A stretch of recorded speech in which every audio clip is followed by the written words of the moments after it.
a brief overview of the agenda, and then I'm going to give a very brief overview of the budget and turn it over to the presenters. The order of presentations will be the New Hartford Board of Education will present their budget, and then we'll have public comments or input right after their presentation.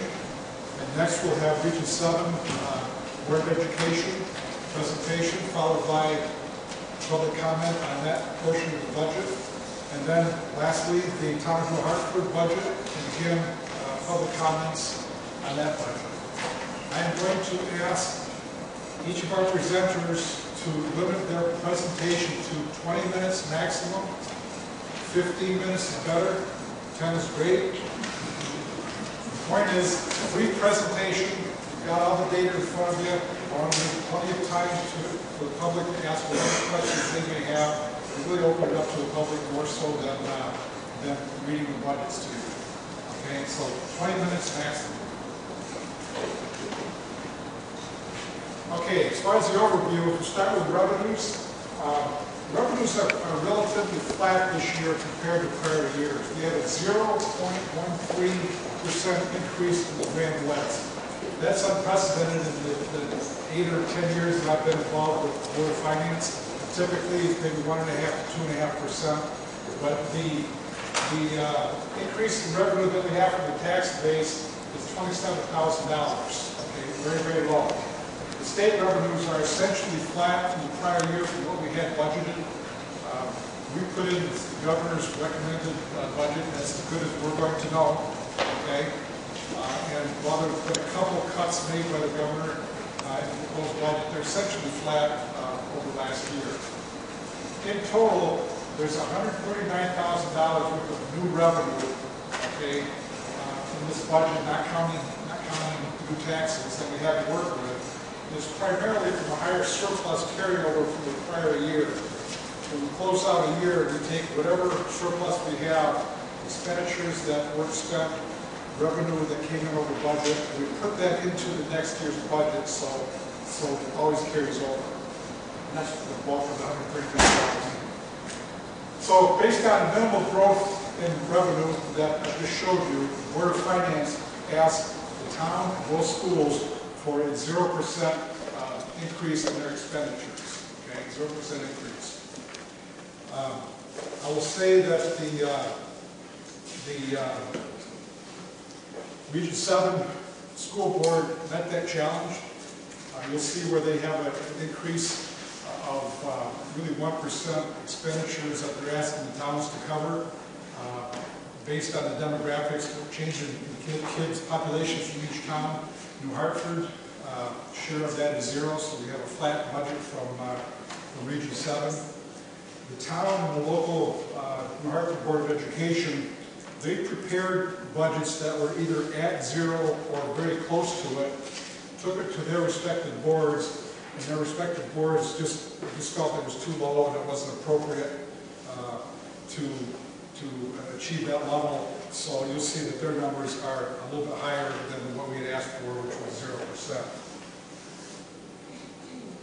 So looking at the summary of the expenditures, this left-hand side here, town government, 2.4% increase in expenditures, $190,000. Debt service actually went down to $126,000. There was a ban that was paid off. Okay, I would point out that the wastewater treatment plant upgrade is not expenditures is not in this budget.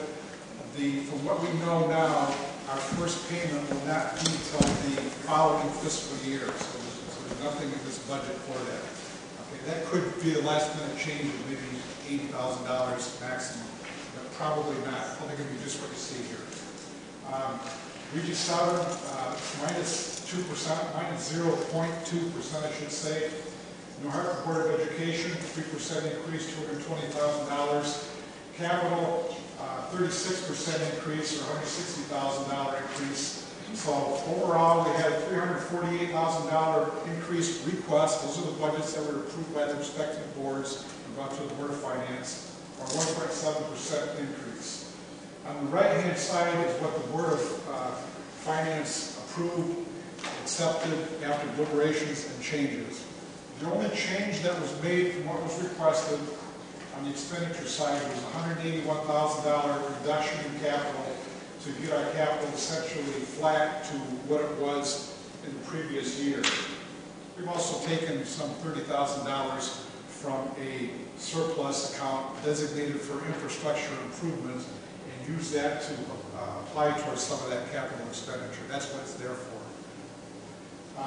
So overall, the budget increase is 0.79%, expenditures for $166,000. What does that mean in terms of tax impact? The bottom line in terms of tax impact, I mentioned that the grand list was essentially flat. There's a 0.1% increase in grand list. We have a 23.9 mill rate right now. This budget will require a mill rate increase of 0.08 mils. In other words, less than 0.1 mill increase. That is a 0.33% tax increase. Essentially zero, but 0.33.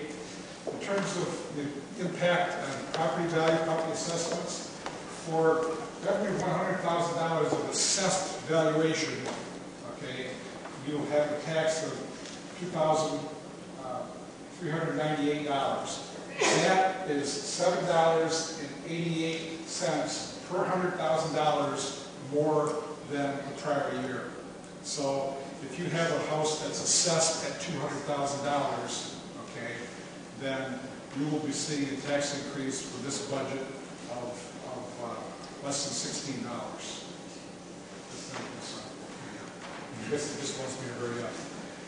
We would strongly encourage you to support this budget. We've gone around and around with it and really looked at getting ourselves to zero in these difficult economic times. We're very, very close. We think this is a responsible budget for the townspeople to pass. My last slide, I just want to take you real quickly through the remaining timeline in terms of budget approval and voter approval or voter decision at referendum. You have the budget hearing tonight, okay, and then on April 13th we have a regular Board of Finance meeting where we will discuss any feedback that we get from this meeting and make any potential changes to it. April 27th, we have an annual town meeting that we adjourn to a referendum on the vote. May 3rd, Region 7 has their annual district meeting, okay, and they will either vote on the budget there, on the Region 7 portion of the budget, or they'll adjourn it to a referendum, which typically happens in the last 4 or 5 years, maybe longer. And if that happens, the referendum will be May 4th, along with New Hartford's referendum. Our referendum will definitely be May 4th, where you'll have a chance to vote on the town budget, which includes the local school board, K-6, and also as a separate vote, the Region 7 budget